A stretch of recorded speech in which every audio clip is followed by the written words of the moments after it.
Assalamualaikum warahmatullahi wabarakatuh.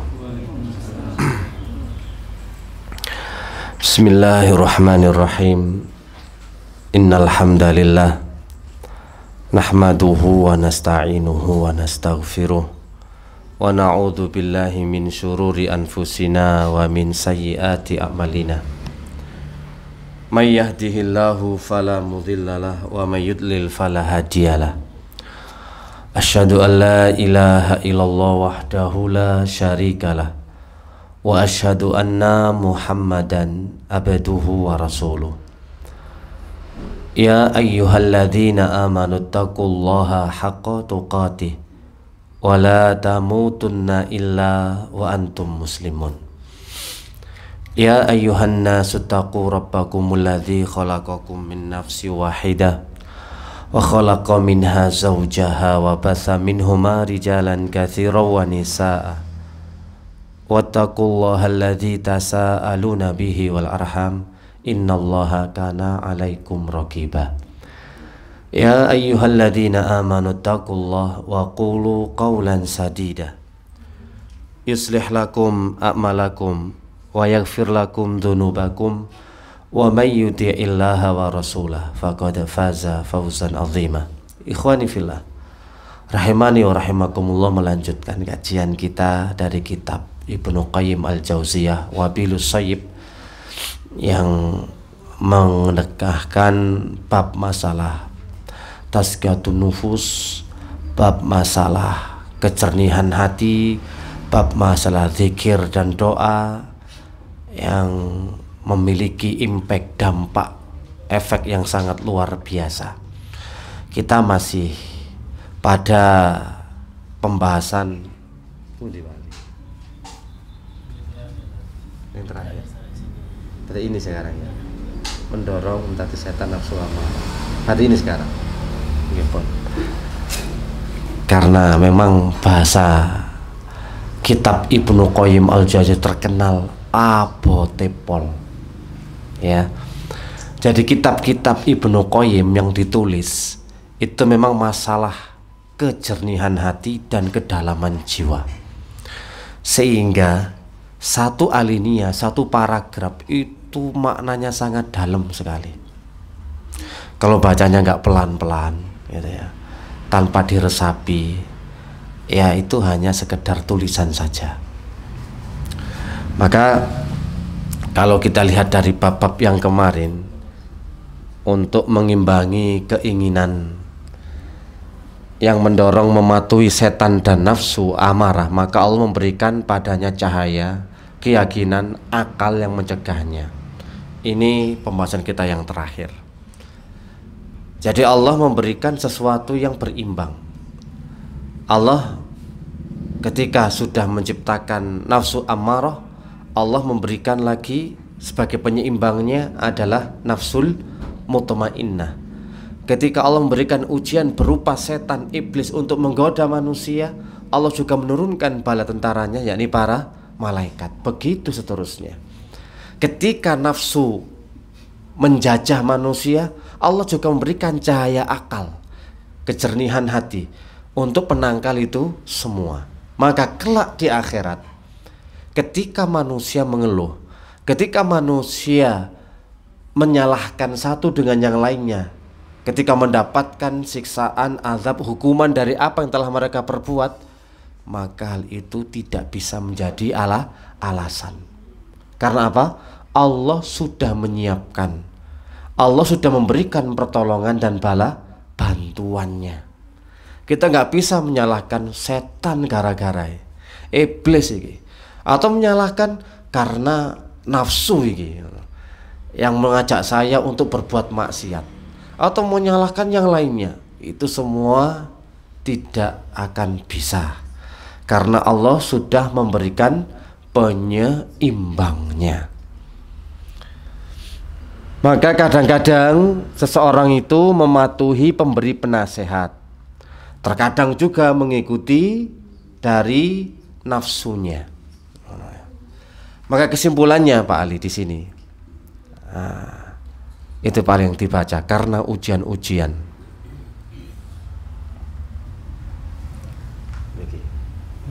Nggih. Karena ujian-ujian yang dihadapi oleh seorang hamba, maka ia dibantu dengan pasukan, perbekalan dan benteng. Dikatakan kepadanya, berpeganglah dan lawanlah musuhmu. Ini tentara, ambillah sesukamu. Ini perbekalan, bawalah semaumu. Ini benteng, maka berlindunglah di benteng manapun engkau mau. Berjaga-jagalah hingga engkau mati. Sampun. Karena fitnah nanti atau ujian yang akan dihadirkan oleh Allah itu datang bertubi-tubi, dan gak mungkin manusia lepas dari yang namanya ujian, tidak lepas dengan yang namanya fitnah. Fitnah itu lebih umum Pak nggih, ya ujian, ya godaan, ya gangguan, setan, hawa nafsu itu Pak ya. Maka seorang hamba dibantu dengan pasukan, itu yang pertama. Yang kedua pembekalan. Yang ketiga dengan benteng. Disiapkan sudah. Kita hidup di dunia itu kan pasti diuji Pak ya. Ujiannya berat nopo enteng. Ya pasti ini sesuai dengan agama kita, sesuai dengan keimanan kita. Diuji oleh Allah. Berbagai macam godaan fitnah terus dibentangkan. Bahkan kalau ujian Nabi Muhammad umat ini ku nopo, likulli ummatin fitnah, wa fitnatu ummati almal. Itulah. Setiap umat itu memiliki fitnah, sedangkan fitnah dari umatku itu adalah harta. Itu fitnah, ujian, godaan, harta. Harta sesuatu yang dicintai manusia. Ada peran hawa nafsu, condong kepada harta. Ditambah lagi ditunggangi dengan setan, diiming-iming supaya manusia hubbud dunya, cinta kepada dunia, cinta kepada harta. Klop ini sudah. Maka kalau kita katakan nggak ada manusia nggak sering duit, itu nggak ada. Kecuali mereka yang memakai bala tentara dari Allah Subhanahu wa Ta'ala. Ini secara tabiat, secara fitrah, kula lan panjenengan sedaya iku nggak mungkin nggak seneng sama uang, nggak seneng sama harta. Seumpama manusia memiliki 1 lembah dari emas, maka pasti dia akan meminta 2 lembah, 4 lembah, 8 lembah dari emas. Itu karakter kita loh ya. Pada dasarnya kabeh seneng karo harta. Berhubung pembagiannya itu memang gak diratakan sama Allah. Ada yang dimunculkan, ada yang dikasih banyak, ada yang dikasih sedikit. Walaupun dikasih sedikit, mereka juga akan memikirkan harta. Fitnah-fitnah semacam inilah yang akan menjadikan seseorang itu goncang keimanannya, goncang ketauhidannya. Maka dia dibantu oleh Allah dengan pasukan, pembekalan dan benteng. Dikatakan kepadanya, wahai manusia, berperanglah dan lawanlah musuhmu. Ini loh tentara, ambillah sesukamu. Nok malaikat itu tentara-tentara kita yang membantu melawan setan dan iblis dan bala tentaranya. Kalau kalian mau perang sama setan, ambil nih tentara-tentara dari malaikat. Loh bagaimana caranya mengambil tentara mereka? Ya harus banyak berbuat baik dan ketaatan toh. Al-Quran dikumandangkan di rumahnya. Kan bala bantuan ini. Orang yang taat, takwa, disebutkan juga oleh para ulama bahwa malaikat nanti akan menjaga di depan kita, di belakang kita. Setiap kita itu akan diberikan oleh Allah pelindung penjaga dari malaikat, dilindungi kita. Itu salah satu bentuk kalau ingin dibantu tentara. Ambil. Kalau kita ingin menang melawan iblis dan bala tentaranya, kita nggak bisa mengandalkan diri sendiri. Kita terlalu lemah. nggak akan mampu melawan kehebatan setan. Hebat-hebat loh mereka itu. Cuma kelemahannya mereka mengaku sendiri nggak mampu untuk melawan orang-orang yang ikhlas. Nggak mampu mereka. Justru ambil nih tentara, ambil bagian untuk ikut perang melawan setan. Karena dijelaskan aduwwum mubin, setan itu adalah musuh yang nyata. Ibnu Qayyim juga menjelaskan ada jihad melawan setan. Urutan nomor 2. Jihad itu ada 4 tingkatan. Jihad pertama, jihad melawan diri sendiri. Jihad yang kedua, jihad melawan setan. Jihad yang ketiga, jihad melawan orang-orang fasik munafik. Ya, orang-orang berbuat dolim. Nah, yang keempat, ini orang-orang kafir. Ini urutannya terakhir loh, ini orang kafir ini. Kalau jihad melawan orang kafir, oke, mengangkat senjata, takbir, itu loh Pak. Kalau jihad melawan orang-orang fasik dan munafik, itu dengan ilmu wal bayan. Ada pelaku bid'ah, ada pelaku kesyirikan. Bukan dengan mengangkat senjata, tapi dengan ilmu wal bayan, penjelasan, dalil, hujjah. Itu untuk mereka. Masya Allah. Pesertai tambah gak rem Ustaz Alfan ini. Iya.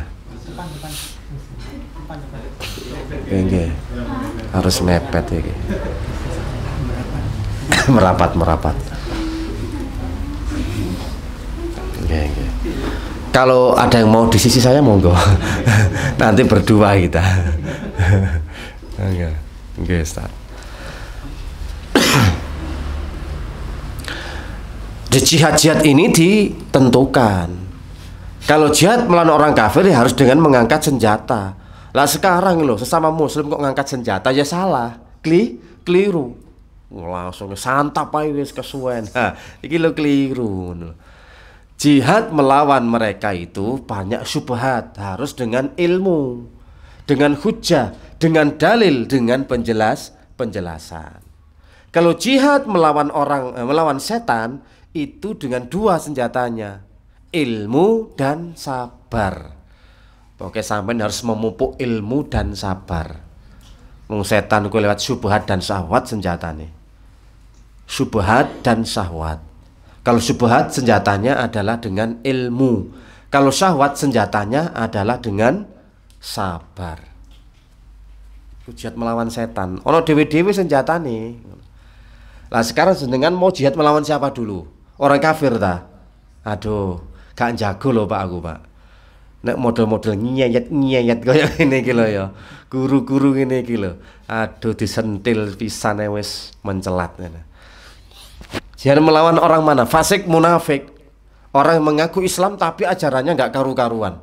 Itu bukan dengan kekerasan, tapi dengan ilmu, hujjah wal bayan dan penjelasan. Kudu sabar jenengan nyampaikan ilmu itu. Ada penyimpangan-penyimpangan ya kita harus siap untuk meluruskan. Jihad melawan setan sekarang, wah sampean harus bekalnya modalnya kuat. Sabarnya nggak boleh setipis tisu, kulaan terus sabar niku. Sabar iku harus kulaan. Nek gak kulaan gak iso sabar. Cepet entek. Soalnya sabar kita itu Pak bukan termasuk fast charger, ngerti? Fast charger nggih. HP ku Pak, umpama saiki karit 20%. Fast charger setengah jam, sak jam full maneh. Lah jenengan niku Pak, sabare kaya 20%, iku cepet tipis cepet enteke.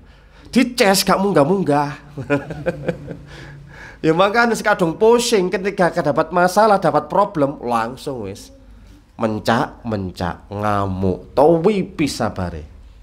Makanya butuh fast charger. Butuh kulaan sabar iku kudu digoleki. Wa ma u'tiya ata'an ausa'a wa khairun minas sabri. Tidak ada pemberian yang lebih baik, lebih berharga, lebih indah, lebih luas daripada ketika seseorang diberikan sabar.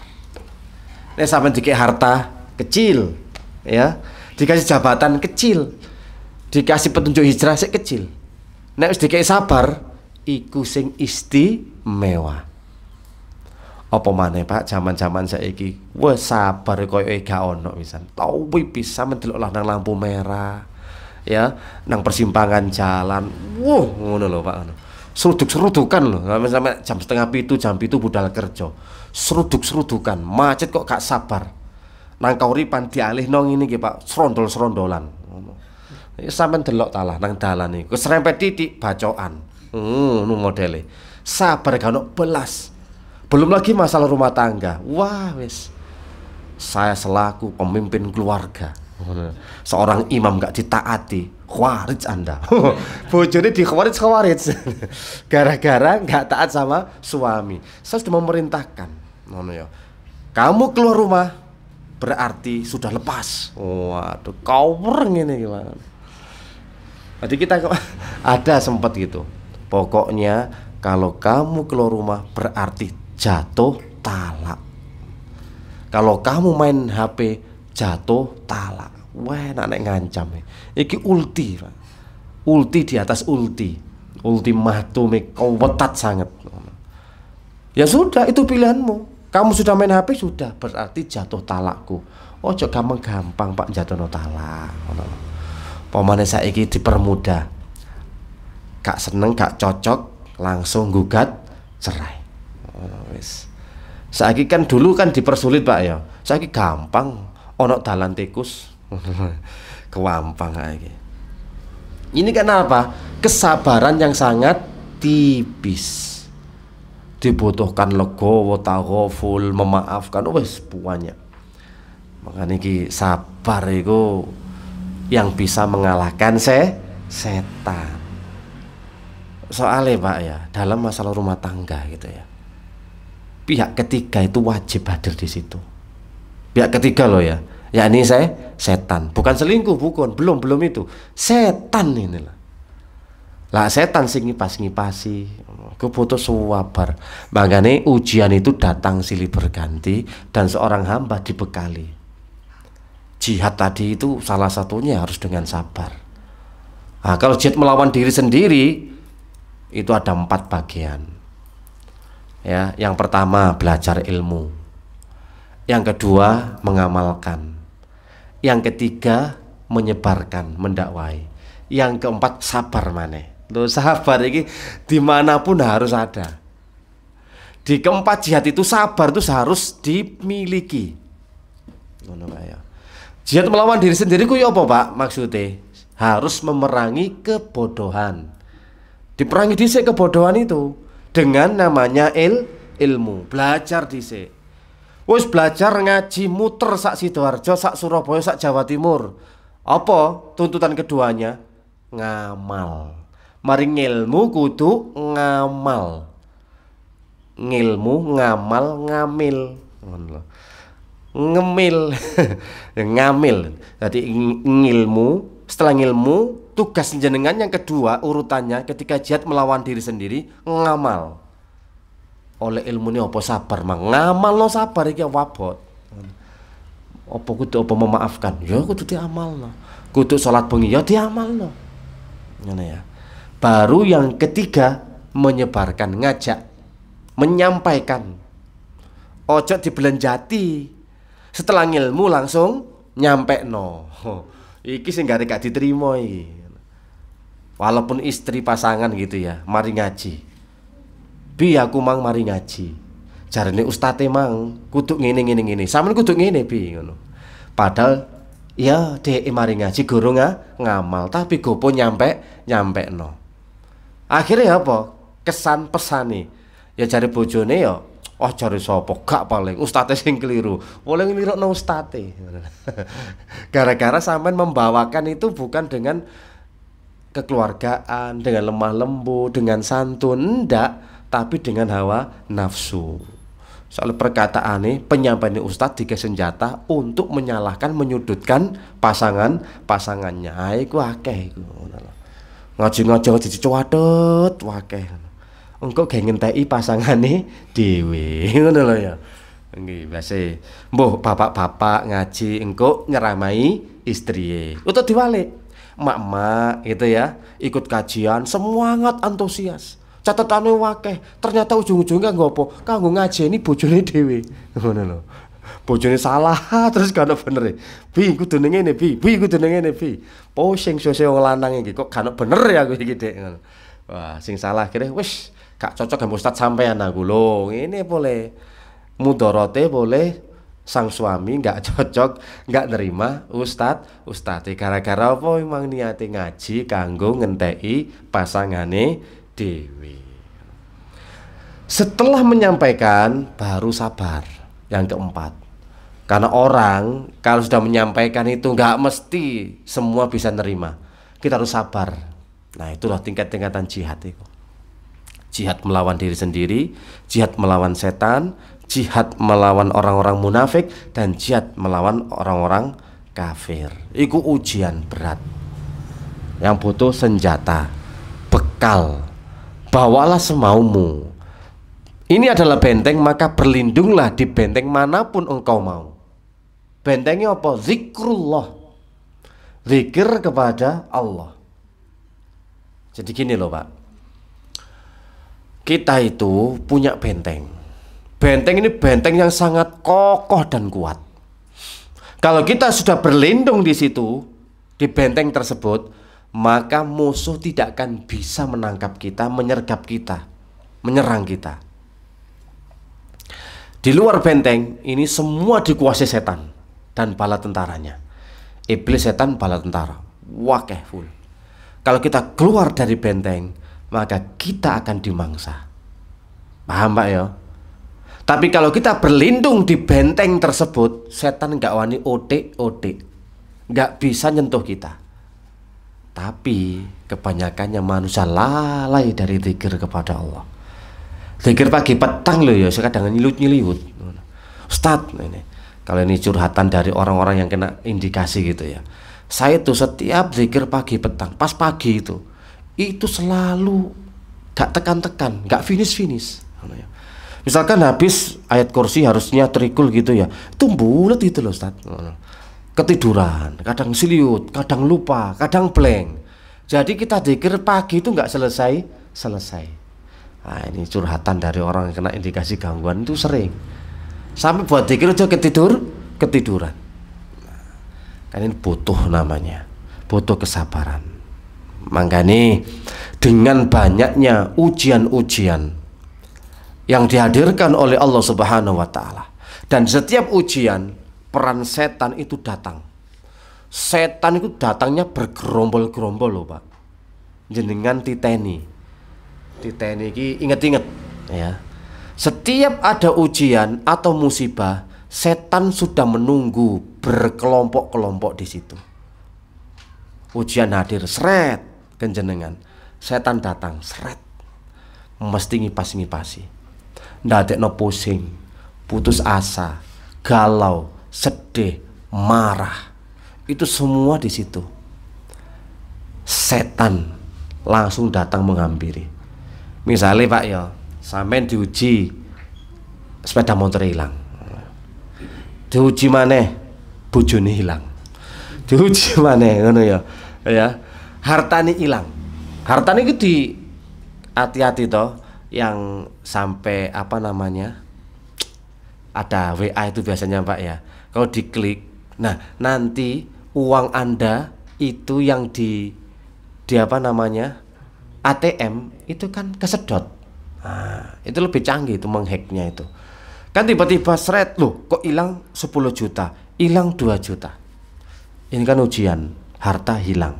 Nah, di saat ujian itu hadir dan datang, setan langsung hadir juga berbondong-bondong kepada kita. Untuk apa? Memunculkan sifat nggak sabar, sifat nggak ridho, sifat nggak nerima, memunculkan sifat emosi, nuntut orang ini, tak jeblos nang penjara, membikin perhitungan.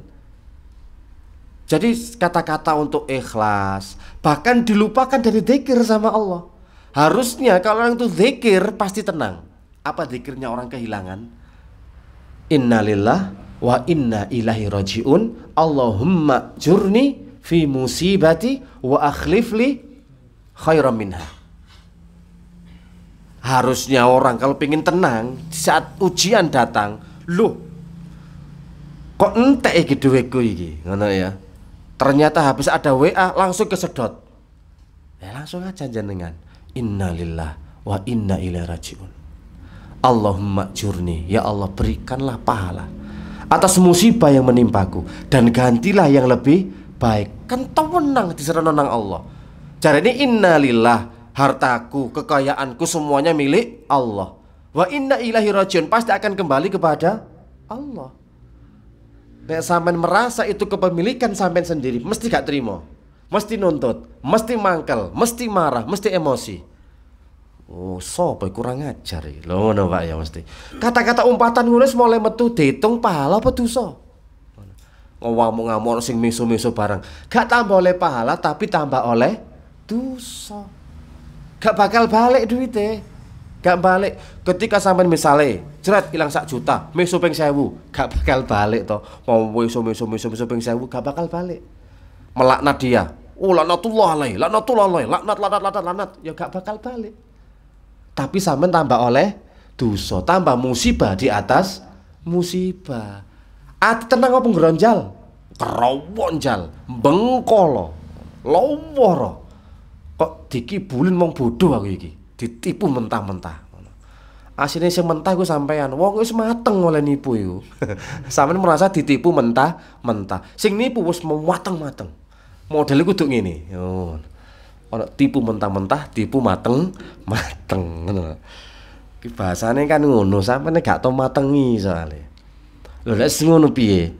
Wis dhuwit gak balik ngono ya. Wis ngumpat, wis gak oleh pahala, lepas luput pahala tambah oleh dosa. Pintere setan nang ngono, Pak. Jadi sampean yo ilang dunya, ilang akhirat. Harusnya sampai nek ngomong Allahumma jurni fi musibati wa akhlif li khairum minha, tenang, mesti diganti ambek Allah. Yakin ngono lho. Wes iku ya wis dalane ae. Sebabe dhuwitku ilang ya gara-gara iki. Tak yakini ini adalah takdir buruk. Nah, bisa dilihat nanti di bab mengimani takdir yang buruk gitu loh. Dah nanti. Mangkane, Pak. Kita kasih slide ya, maksudnya kita kasih masukan. Maka sikap seseorang ketika menghadapi masalah, dalam menyelesaikan masalah itu ada 3. Ini penting ini Pak, penting di atas penting ini, very important. Karakter hamba dalam menyelesaikan masalah itu ada 3 Pak. 1, bersandar atau mengandalkan diri sendiri. Pak ya. Karakter hamba kalau dapat musibah masalah, nah dalam menyelesaikannya itu siji, bersandar atau mengandalkan diri sendiri. Yang kedua, bersandar atau mengandalkan makhluk, mengandalkan atau bersandar kepada makhluk.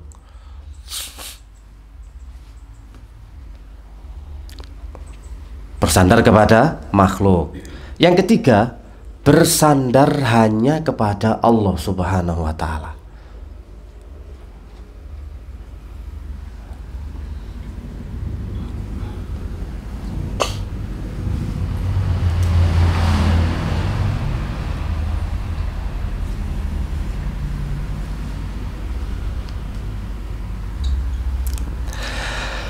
Mengandalkan diri sendiri nih Pak ya, maksudnya dengan apa yang dia miliki, yang dia punyai, dia berusaha untuk menyelesaikan problem dan masalahnya.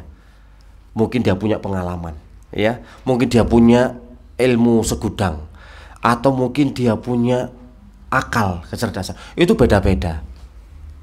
Makanya letaknya nanti di situ yang membedakan. Dapat problem seret, kalau orang itu menyandarkan pada dirinya sendiri, gampang stres dan galau. Jadi mengandalkan diri sendiri itu Pak ya, terbagi jadi 5. Yang kelihatan loh Pak. Yang pertama, termasuk mengandalkan diri sendiri Pak ya, adalah mengedepankan akal atau logika.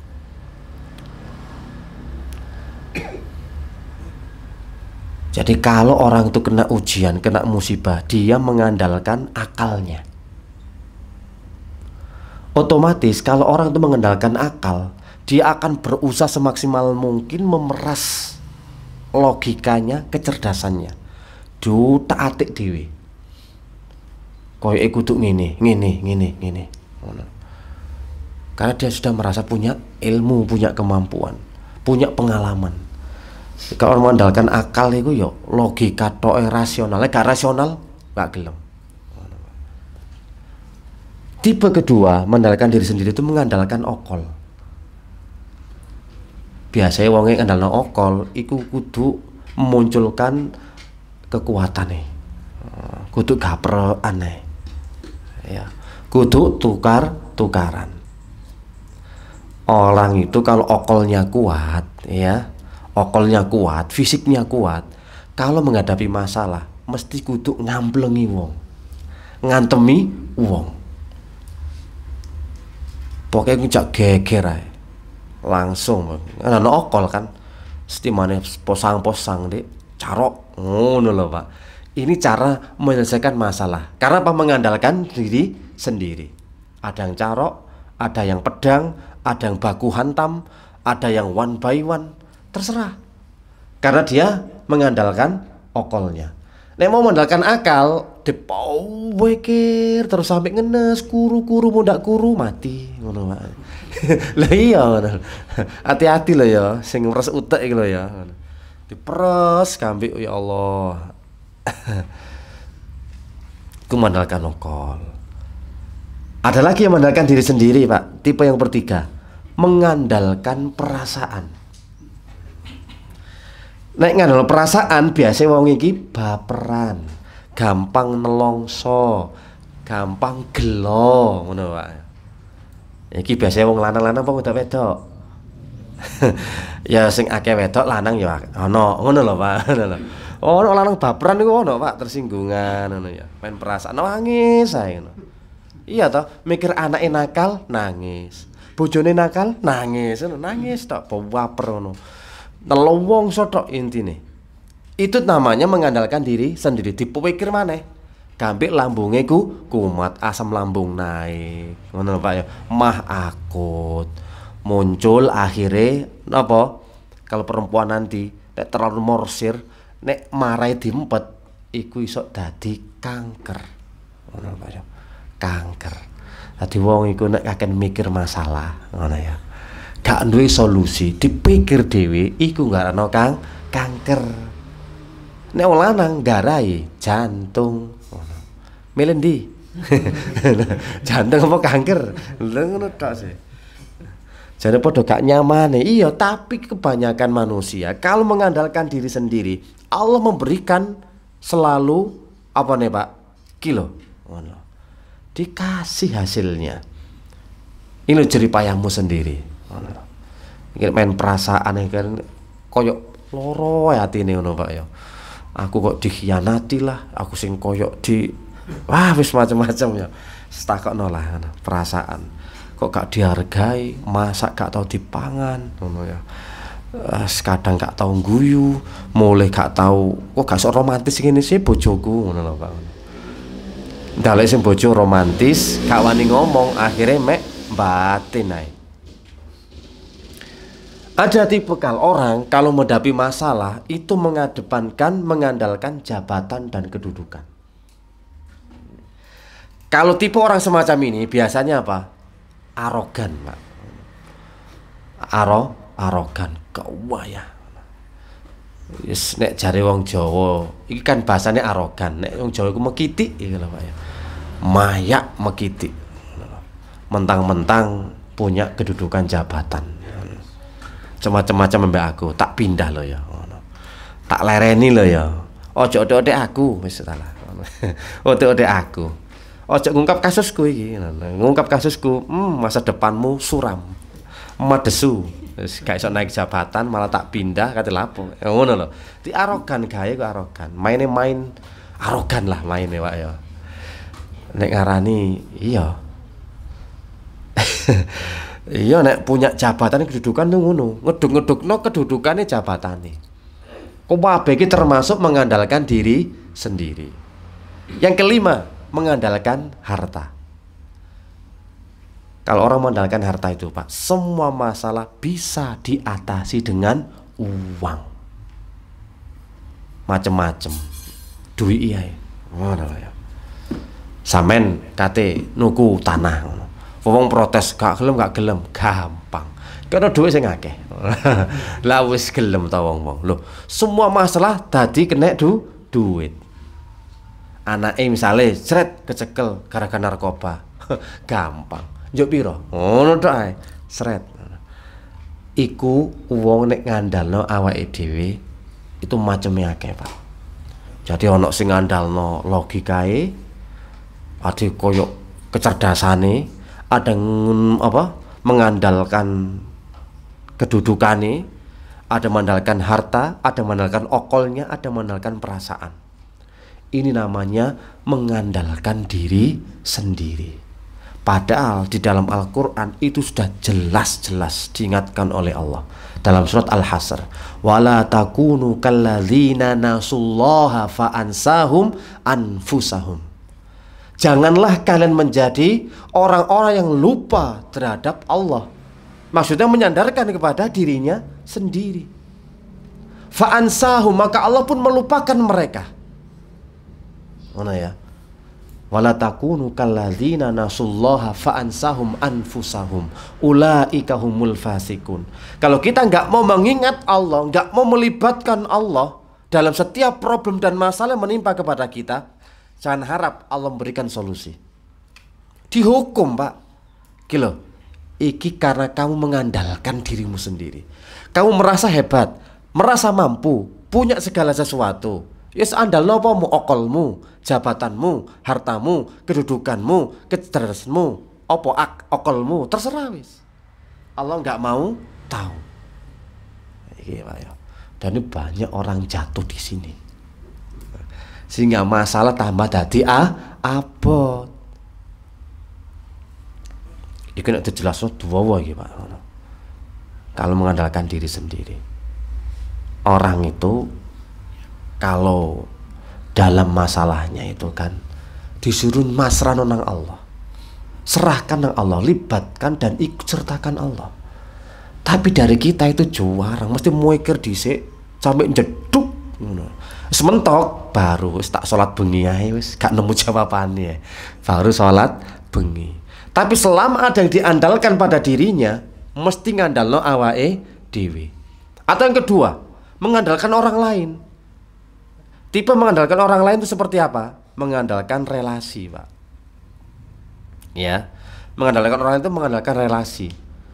Dia merasa punya orang tua yang masih duduk, bukan duduk di pelaminan, ya, duduk di kursi jabatannya, sehingga dia mentengkelek, gaya, wong tuaku kok beres. Atau mengandalkan siapa?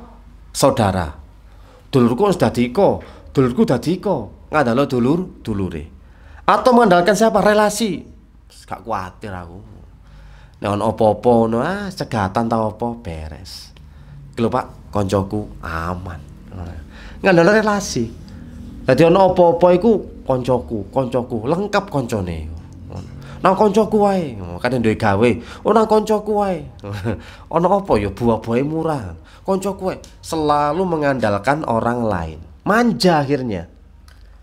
Jadi ketika dia ditempa dengan suatu problem dan masalah, dia mesti kebingungan gini, Pak. Stres, bingung, siapa iki? Ya apa iki? Go pun nelpon kono, nelpon kene, nelpon koncone, nelpon ustate. Kan termasuk guru toh, ustate, termasuk sahabate, termasuk bestine. Iki kalau mengandalkan orang lain. Wah, kayak Pak ngene iki, Pak. Pokoknya dua ini itu yang sering terjadi. Gak bisa lepas itu. Iki lho Pak, ono masalah sampeyan niku kurang sandarane nang Allah. Masalah apa wae lho ya. Jenengan kan kerja di pabrik, di kantor misalkan. Kan selalu ada problem toh. Ana problem biasa diakal dhewe. Oh koyo ngene iki. Aku strategi ngene. Iku mengandalkan logika dan kecerdasan. Tanpa melibatkan Allah di situ. Iki Allah mau wangkel asine ngono ya. Iki kan tipe-tipe orang yang sebenarnya sombong, congkak, tapi gak kroso. Orang mengandalkan diri sendiri itu dicela, dicerca oleh Allah. Kandhani, dungane diwuruhi, wala takilni ila nafsi tarfata ain. Kan ngono to. Jangan ya Allah serahkan engkau kepada diriku sendiri walaupun sekejap mata. Gak oleh. Sekejap mata gak boleh. Karena pasti setan nanti yang akan langsung memangsa. Sebab kalau kita keluar dari dzikir, Pak, benteng tadi, setan setiap memangsa loh ya. Dzikir tadi bentengi yang kuat, masuk iki setan gak ada ngide. Tapi kalau kita lepas dari dzikir, mesti setan langsung mangsa. Fala takilni ila nafsi tarfata ain. Ya Allah, jangan sampai aku itu memasrahkan aku pada diriku sendiri walaupun sekejap mata. Karena hamba ini orang lemah, gak bisa apa-apa, gak bisa memberikan manfaat, gak bisa nolak mudarat kecuali engkau ya Allah. Wow, nek kalau sudah mengimplementasikan seperti ini, setan gak ada ngide. Gara-gara gini loh Pak, terlalu mengandalkan diri sendiri dan mengandalkan orang lain. Aku juga bapak kok.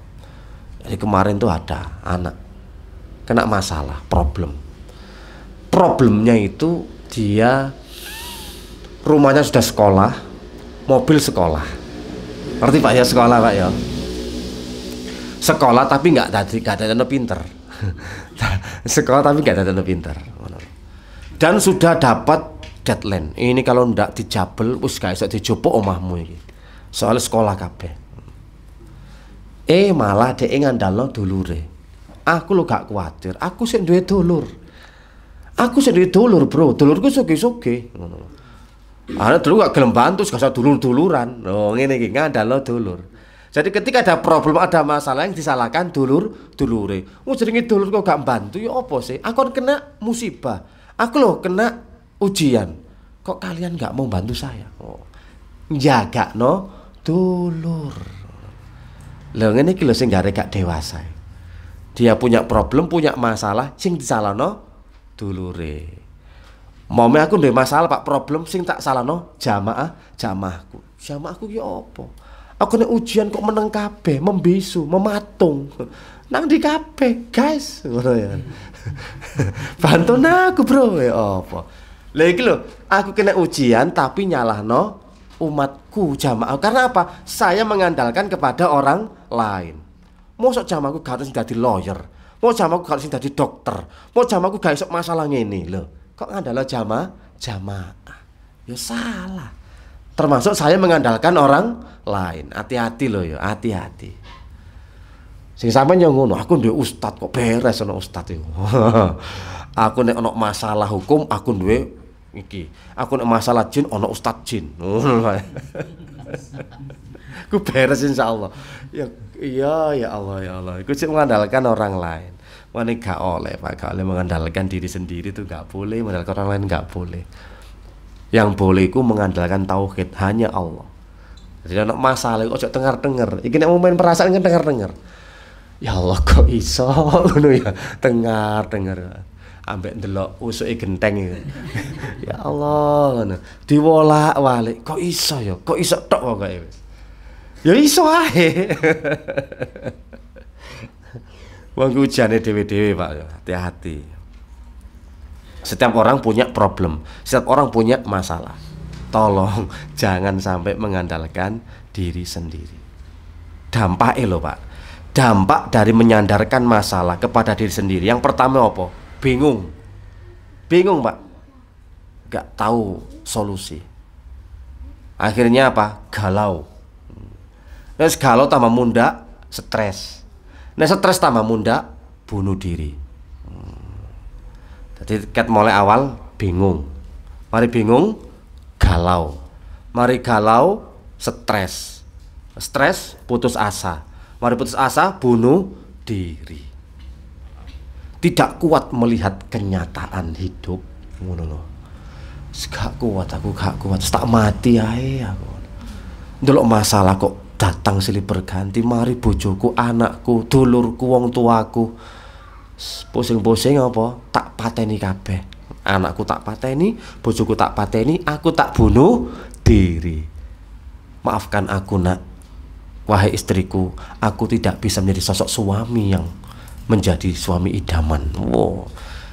Mari mateni, bunuh diri, nulis surat dhisik ya. Nek mari mati nulis surat kan lucu. Iya, wis ancang-ancang iki mateng, Pak. Engko tadi pikiran setan sing masuk. Kalau punya masalah, bewingung, dipikir dewe, setan. Ingat loh ya tadi, setan mesti datang wakeh, Pak. Sampai muncul pemikiranku tekon dine gak teko setan. Ayo. Akhirnya apa? Kasus membunuh anak dan istri, dia bunuh diri ya wakeh nang Malang ya ono. Arek kuliah terjun teko lantai gedung tinggi, cerot mati. Ya gara-gara apa? Pusing, mikir masalah. Disandarkan kepada diri sendiri pasti, Pak. Plonga ngene wae ya. Sok toleh iku. Wis gak gelem curhat, gak gelem ngomong, ngandel awake dhewe. Mesti awal-awalnya mesti bingung, gak tahu arah, stres yang berujung akhirnya bunuh diri. Ini kalau diurut runut, kita punya tulisan, Pak, maksudnya punya slide ya. Memang dampak buruk dari mengandalkan diri sendiri ketika menghadapi masalah. Jadi orang kena penyakit gangguan jiwa itu, Pak, kok susah tidur, insomnia, bipolar, punya kepribadian ganda, skizofrenia, anxiety, GERD, itu kuwabe karena menghadapi masalah mengandalkan diri sendiri. Pasien ini ngelompok wakeh aku, Pak. Lah iya. Kemarin tuh ada pasien anxiety, takut mati. Terus saya. Padahal ya sehat, sampai dia itu makan protein dijaga, makanan dijaga, semua olahraga. Tapi sih wedi mati gara-gara kok ngeluh didik. Ternyata acuannya acuan itu koyo barometernya selalu berguru kepada Mbah Google. Misalkan, Pak ya, sakit pusing seret di Google, apa penyebab pusing? Wih, merantak dadi gagal ginjal. Lho ngono iku polo wedi mati gagal ginjal ngono kuwi rek. Terus apa maneh loro? Dadaku kok sakit ya. Nah, ngono. Di Google maneh, lho iki iso kena jantung. Di Google maneh wetenge. Iku tok, ya iku akhirnya anxiety, nggak berani keluar rumah dan selalu takut mati. Terlalu berlebihan, overthinking. Itu overdosis, overthinking. Terlalu berlebihan ketika berpikir.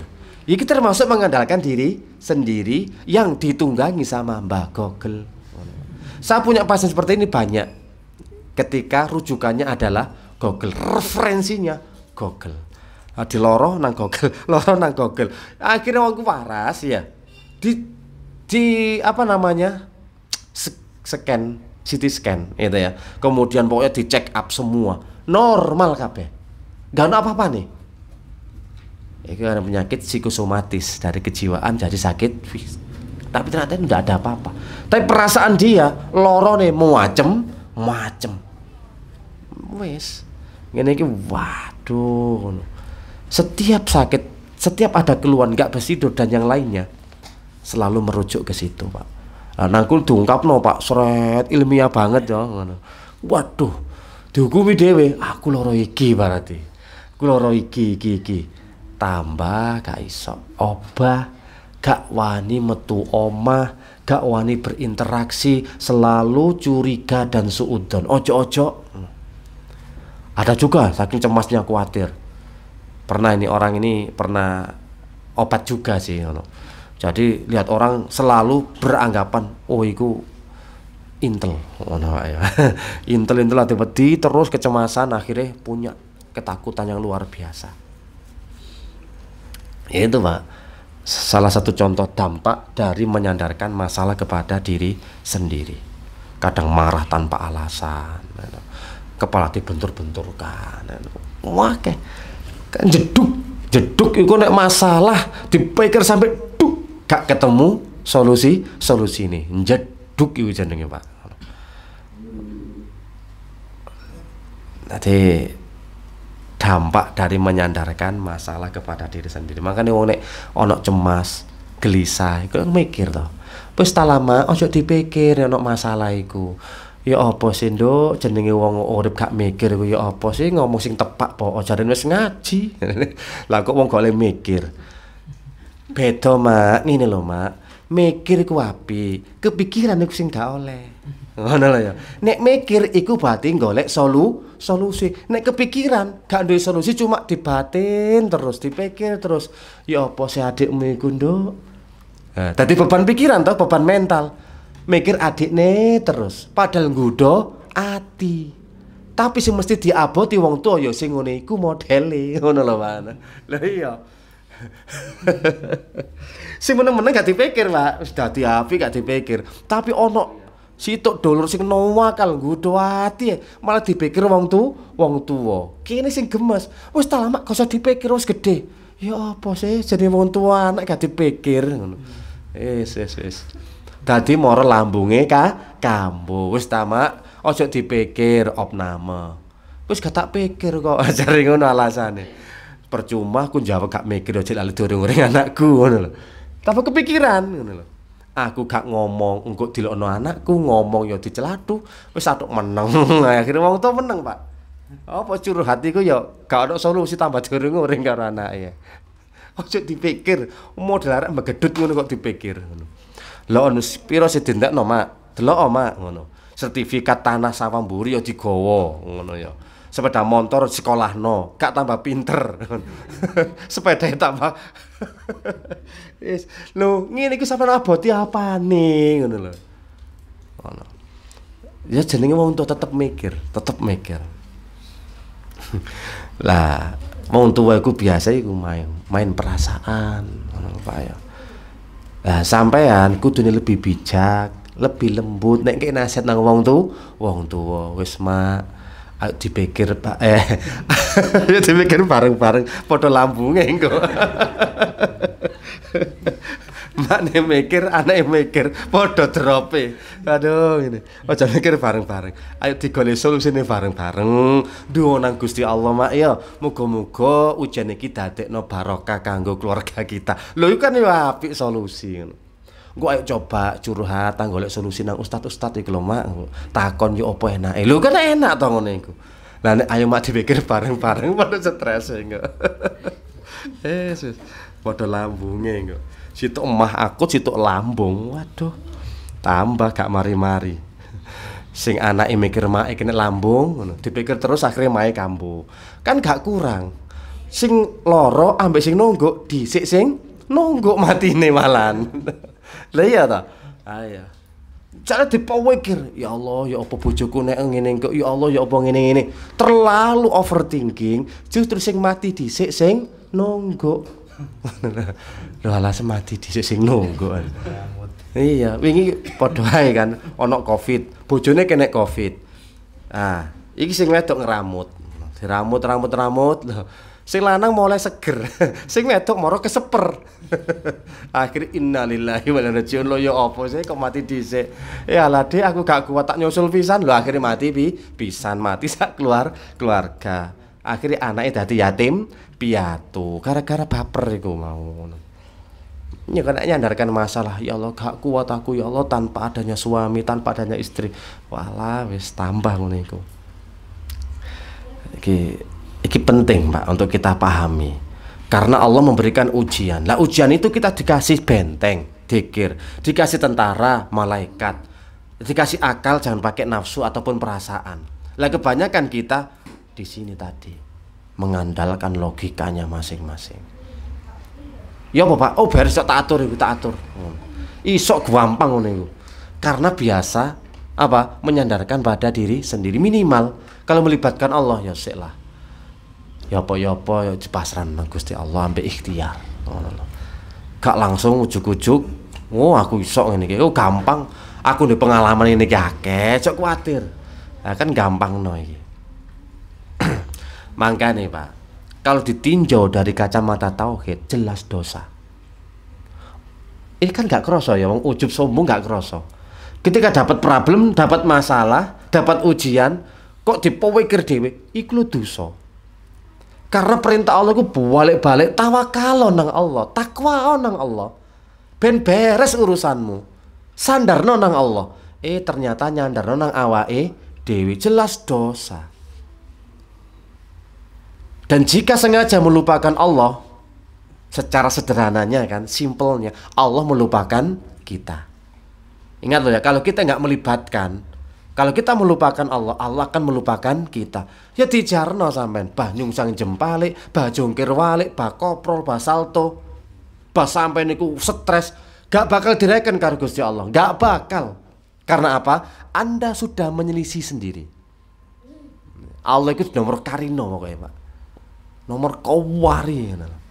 Orang sing ngandalno dokter, dokter spesialis. Kan menggunakan orang lain juga, ya dokter ya ustad. Ini kan ya keliru. Kita jangan sampai ikut jadi orang-orang yang apa namanya sekuler loh Pak ya, sekuler. Sekuler itu memisahkan antara urusan dunia dengan Tuhan. Jangan memisahkan antara kesehatan dengan Allah. Koyok-koyok kesehatan kudu nang dokter ngono Pak ya.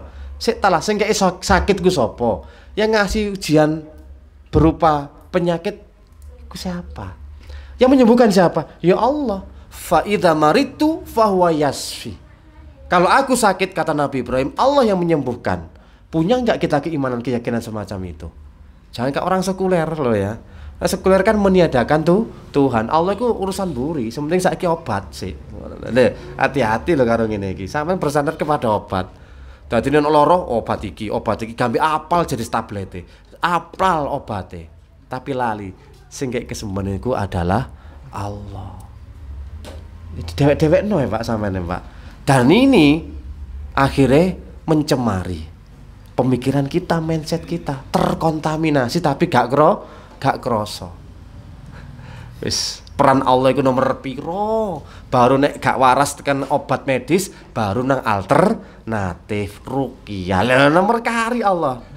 Nomor kari lah Allah ini. Padahal harusnya nomor 1 number 1 itu ruqyah. Maksudnya kan, lah ini lah melibatkan Allah ruqyah itu. Mangkane lah kok kari malan. Nek wis dokter gak iso, alternatif gak iso ngono ya. Nang Pandaan gak iso masalahe, nang Surabaya gak iso. Wis, aku puntur gak iso baru. Wis terakhir iki Ustaz. Iki jalan terakhir Ustaz. Apa ruqyah lo yang ini sampean iki. Pas parah-parahe nang aku. Dadi aku ndandani sembarang kalire Pak, yo ndandani mindset-e, ndandani tauhid-e, ndandani tazkiyatun nufus, yo ndandani demite pisan ngono lho. Ya. Ya apa wong mindset-e ket awal salah ngono lho. Ya Allah ngono. Dadi ngobati ini kesembuhane bukan kok dari penyakit jenis gangguane tok. Tapi sak mindset-e Pak. Allah iki nomor piro sampean. Jadi belajar tauhid, lulus usul salasa. Ya ditap tauhid opo ae. Lah kok Allah dikarekno. Gopo mengandalkan diri sendiri ataupun orang lain. Pasrah sandarane kurang ya. Maka jika seseorang itu melupakan Allah, secara sederhana Allah akan mengumpulkan kita, wala takunu kalladzina nasullah fa'ansahum. Jangan jadi orang melupakan Allah, melalaikan Allah. Maka konsekuensinya Allah juga melupakan kita. Akhirnya Pak, berobat kita itu nggak berkah. Mana ya? Asli ujian niku Pak ya, siji nggugurno dosa, loro ngangkat derajat, telu akeh manfaat, papat oleh berkah, 4, 5 bisa menjadikan kita lebih dekat dengan Allah. Tapi kalau mindset kita salah, semua itu hilang, musnah. Ujian seharusnya menggugurkan dosa kepada kita bukan jadi penggugur dosa. Yang seharusnya mengangkat derajat kita gak ngangkat derajat. Oh sampean salah. Sampean telah melupakan Allah. Seumpama sampean warasnya gak mengandung berkah. Gak bisa ngambil hikmah. Jadi ini kan setiap kejadian pasti ono hikmah. Sampean dijamin gak dapat hikmah, gak dapat berkah. Berkah itu apa sih? Subutul khair atau ziyadatul khair. Mari loro iku makin apik. Nah ya, ilmu agamane apik, akhlake dadi apik, penghambaane nang Allah apik, ketaatane nang apik, akhlake semakin apik. Lah ngono haruse. Nek mari kena ujian, kena masalah, berhubung gak berkah, carane sampean keliru, makanya pancet ndelejet gak ono perubahan. Nggak iso apa iki, Pak? Ngene iki upgrade. Nah, upgrade nggak iso. Mana pancet ngene iki ae. Wis ditegur Allah balik-balik seret-seret karena mengandalkan diri sendiri gak dapat keberkahan. Ingat, Allah itu yang dilihat proses, bukan hanya hasil. Proses mana Pak dilihat? Tutup hasil itu sementing waras penyakit sampean. Enggak. Saya warasi seret, waras Mario beres. Ibadah ya kosong-kosong. Maksudnya ya bolong-bolong. Saat malam ya pancet. Tapi sampean oleh berkah ketika dapat ujian, apalagi dapat konsultasi, Pak. Ini sebagai teguran, ayo balik nang Allah. Banyak istighfar, banyak tobat, diperbaiki sholat malamnya. Loh, ketika sampai prosesnya itu sembuh, ketika dapat penyakit, sembuh sing bener. Oleh dapat pahala, ngono lho, Pak. Tertata to, tertata. Mesti hasilnya semakin api. Mari ujian kan naik kelas. Lah sampe diuji kok malah mudhun kelas. Penghambaane tetep. Apike tetep. Pripun iki? Wis diuji balak-balik loro-loro ya pancet ae. Gara-gara apa? Iki mang Pak, jenengan terlalu mengandalkan diri sendiri dan orang lain. Oke lah sampean waras teko penyakit sampean, tapi nilai plus bonusnya lenyap, hilang, luput dari jenengan. Padha-padha waras Pak. Iya loh. Misalnya wong anxiety lah. Anxiety mengandalkan obat dari psikiater. Oke lah, dia pergi ke situ. Satunya pergi ke Allah dengan ruqyah. Contoh misalkan, kan selalu diperbaiki hubungannya. Sampeyan niku kurang sandarane nang Allah. Ayo sholat malamnya dijogo, maca Qur'ane kudu ndres, dikire golek pedot, istighfar tobaté lho. Sampeyan niku iki gawe teguran. Kok enek dosane. Beda ta. Nek kono mang wis sampeyan kudu happy-happy, ngono ya. Harus melupakan banyak healing. Kan itu kalau nek nang psikiater sampean. Healing terus pas healing seneng toto omah pusing maneh. Ngono. Lah iya ta ngono. Kudu healing terus duwe entek ngono lho. Lah ya, iku tuh solusi. Selalu gitu kan. Buat jiwa Anda, buat diri Anda itu seneng dan happy. Iku wae. Kan kita sering nangani kasus, Pak, yang dari psikiater maupun psikolog. Mesti ngono, Pak. Buat diri Anda itu seneng, bahagia. Bahagiakan diri sendiri. Wes, dengan apa? Senengnya apa yang opo? Ngono lho. Mangan yang ngono. Tapi ternyata gak ada solusi. Ya pancet ae. Setelah saya healing, Ustaz, setelah itu pulang kembali pusing lagi. Masalah datang lagi. Loh, iki tumben. Dure jam piro, Ustaz? Iya. Iya, kangen ya. Biasanya kan langsung wah, ngono wae ngono. Iya, 11.17. Biasanya jam 11 langsung reng ngono Pak ya. Langsung 45. Duhure. Oh, iya. Makane kok gak muni-muni iki Pak ya. Iki alarm biasa kan, pengingat ngono. Kok gak ono iki ngono. Padahal perasaan serodok lumayan iki Pak ya. Wis sak jam lebih lho Pak. Gara-gara cerita iki mau lho ngono. Ini nanti kita akan lanjutkan ya, tinjauan tauhid terhadap sikap mengandalkan diri sendiri. Iki wis dosa, gak oleh pahala. Belum lagi dikuasai sama iblis, sama setan, saweneng setan itu. Makanya ngaji tauhid itu lembut tapi ngenek. Sama ini kaji tauhid aslinya Pak. Mengandalkan diri sendiri kajian tauhid. Berapa banyak orang mengandalkan diri sendiri tapi nggak rumangsa dosa ngono lho. Nek diteliti mana dosa sampe kok pede, telah melupakan Allah. Iya. Telah mengkhianati kepercayaan Allah. Tidak melaksanakan perintah Allah. Ini ono masalah, tidak ada satupun Allah itu menyuruh kita untuk menyelesaikan sendiri, ndak ono.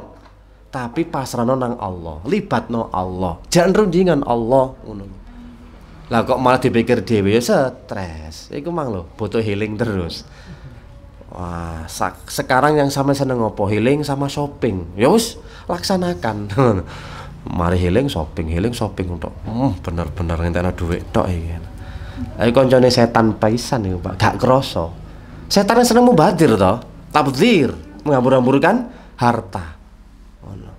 Karena taman-taman surga itu tempat healing yang paling favorit harusnya, gitu ya.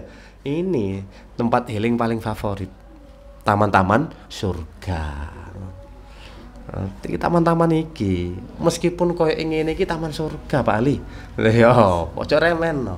Dadi nek ngajak bojo, ayo bi healing bi, oh tenang. Tak delok jadwal sih. Iki jadwal healing paling enak ya iki, Dik. Ya lah bi pacet ngaji terus saya ngono ya. Iki gak tempat healing iki. Ya Allah. Kayak dirasani ya. Boleh muncul ini ya.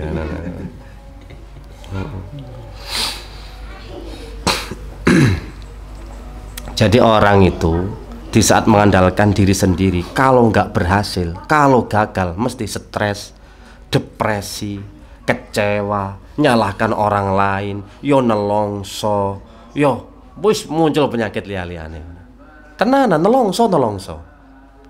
Karena apa? Mengandalkan diri sendiri. Kalau orang itu mengandalkan Allah, Allah itu tidak pernah mengkhianati janjinya, tidak pernah menyelisih janjinya. Ya yakin dengan ketetapan Allah, yakin dengan keputusan Allah. Pasti ini adalah yang terbaik, the best di atas the best. Mau enak kan bangun keyakinan niku, Pak. Berobat tak berhasil masalahnya. Kalau menyandarkan Allah, oh memang sik durung wayahe, wah enak. Tapi mengandalkan diri sendiri, nyalano wong pasti. Opo obat ini, opo dokter, opo perukiai. Soalnya ngandalno orang lain. Tapi mengandalkan Allah ini sebagai ikhtiar. Nek gak berhasil, ya wis aku kudu introspeksi diri. Enak wis. Jos pokoke, jos gandos topor kotot. Tapi nek ngandal diri sendiri mesti kecewa. Ya opo Jarut Abu Dhaifah iki perukiah unggul ngono. Wis internasional. Lah kok aku dirukyah gak ngefek belas ngene. Wes preketek. Ngene ngono, Pak. Soale apa sampean sudah menyandarkan kepada saya. Wis salah dari awal tauhid. Wah, aku duduk dewa, ya duduk dokter gak nyembuhno. Ya aku dewa Krishna ngono. Nah, duduk Saya berharap kesembuhan dari saya. Siapa saya? Who am I? Sopo aku iki, Pak? Ngono lho ya. Saya tahu UMI. Wis Pak iki sak jam setengah iki Pak sesuai nggak Pak ya. Wis iki mulai lah wis. Insyaallah lah kita lanjutkan di pertemuan yang akan datang. Semoga bisa bermanfaat. Ya nanti kita sampaikan juga sikap mengandalkan diri sendiri orang lain dan juga cara bersandar yang baik dengan Allah ku ya apa sing bener. Cek kita terbimbing. Nek ono problem sampeyan mesti tambah apik. Nek problem sampean pusing, berarti sik ngandalno diri sendiri. Gak oleh iku, Pak. Salah total iku. Gatot. Gagal total. Tauhid sampean niku sik perlu diperbaiki. Walaupun belajar tauhid. Nek selama masalah dipikir dhewe, gak tau nglibatno Allah, mesti kesasar. Subhanakallahumma wa bihamdika asyhadu an la ilaha illa anta astaghfiruka wa atubu ilaik. Wassalamualaikum warahmatullahi wabarakatuh.